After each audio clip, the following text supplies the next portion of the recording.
This year I'm going self-employed, and this is how I plan to spend my time and my money without sacrificing myself. Number one, if it's a yes, it's a yes. I'm not going to wait to figure out all the details or know all the details. When you know an opportunity is for you, a yes is a yes. If something feels iffy or kind of, it's a no. So I'll be deciding between the opportunities that will be presented my way. Number two, I am going to have a lot of patience. Patience for myself because I don't know what it's going to take to reach my goals. Patience for the process because sometimes, even though we do everything that we can in our power, sometimes you cannot rush the process and the order of things.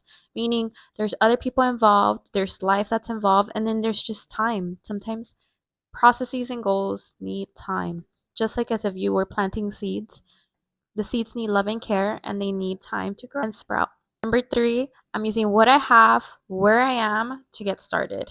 I'm not waiting for the perfect moment. I am being perfect as I am.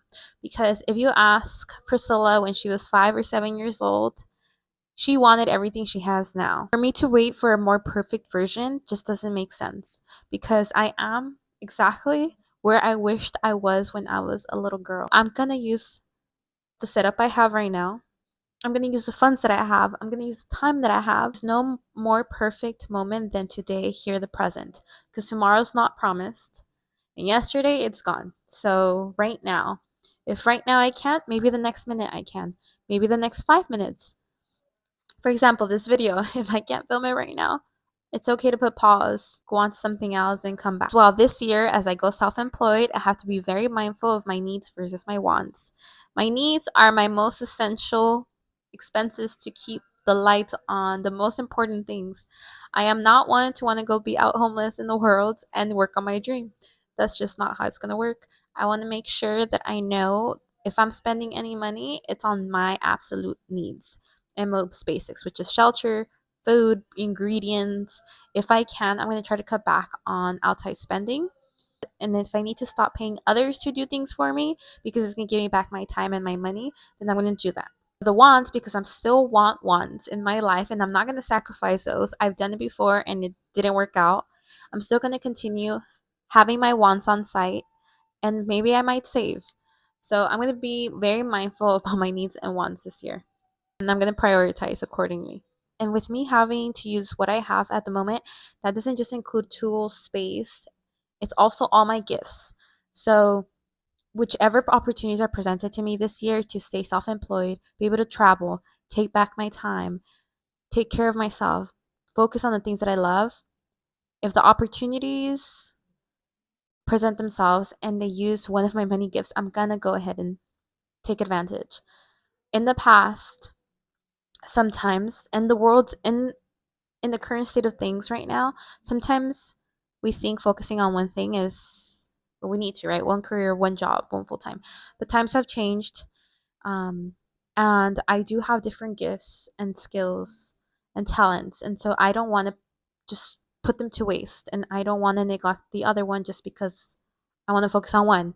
I'm in the perfect year where I can use all of my talents, all of my skills, and I don't have to burden myself or overwork myself. But I do want to make sure that I use everything that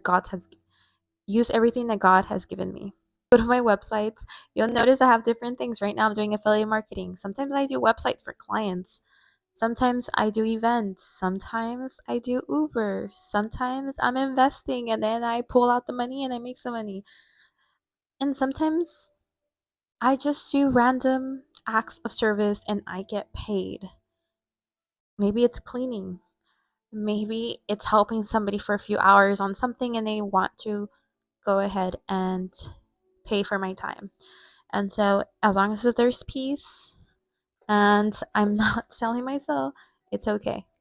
Okay, one of the most important factors here is focusing on the journey and not the end results. Now, while I have all these goals for this year, at any time, the end should not be sacrificing the journey, okay? I know we do live in a culture where it's like you have to grind and you have to feel pain, but I'm not doing that over here. I am not going to feel pain on my way. There are things and times where it does get frustrating and there is pain involved naturally, but I'm not going to go out of my way to make things hard. If there's a way to make things easier, I will do it. So at any point If the goal is hurting me unnecessarily in the journey, then it's not worth it. What is it to gain everything but lose everything? Like your sanity, your patience, your mental health, your emotional health, or your physical health. I'm not doing that. So, as I pursue these goals this year, I am going to be sane of mind to take care of myself and my body and my home and everything that truly is important. So, journey over the outcome and the goal. Somehow the goal gets done. It's going to get done, but I'm going to be very mindful of the steps that I'm taking.